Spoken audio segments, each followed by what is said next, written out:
राष्ट्रवादीचे अजित पवार गटाचे आमदार सपकाळ यांच्या भेटीला पोहोचलेत। महत्त्वाची बातमी, मकरंद आबा पाटील, सना मलिक हे त्यांच्या भेटीला पोहोचलेत। मोरेंचा अर्ज मागे घेण्यासाठी विनंती करणार असल्याची माहिती समोर येते। बारामतीची निवडणूक बिनविरोध करण्याचा प्रयत्न सुरू आहे आणि त्या पार्श्वभूमीवर अजित पवार गटाचे नेते आता सपकाळांच्या भेटीला गेलेत। याविषयी अधिक माहिती देण्यासाठी आपले प्रतिनिधी वैदेही काणेकर फोन लाईन वरून आपल्यासोबत जोडले गेलेले आहेत। वैदेही, मोरेंचा अर्ज मागे घेण्यासाठी विनंती करण्यासाठी अजित पवार गटाचे काही नेते सपकाळांच्या भेटीला गेलेत, काय अधिक माहिती?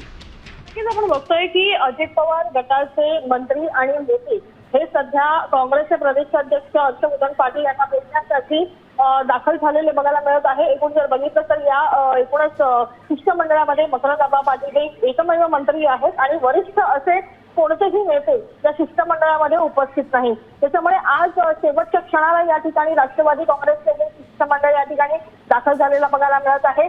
दरम्यानच्या काळामध्ये आपण बघतोय की सकाळपासून अतिशय वेगवान गोष्टी झालेल्या बघायला मिळत आहे। रोहित पवार यांच्यानंतर आता काँग्रेसचं शिष्टमंडळ, राष्ट्रवादी काँग्रेसचं शिष्टमंडळ या ठिकाणी दाखल झालेलं बघायला मिळत आहे। त्याच्यामुळे काँग्रेसच्या प्रदेशाध्यक्षांची मनधरणी करण्यासाठी खरंच हे आलेलं बघायला मिळत आहे। सोबतच अर्ज मागे घ्यावा या संदर्भातही विनंती करण्यासाठी देखील हे शिष्टमंडळ या ठिकाणी दाखल झालेलं आहे। बिलकुल, नक्कीच वैदेही, धन्यवाद तुम्ही दिलेल्या महत्त्वपूर्ण माहितीबद्दल।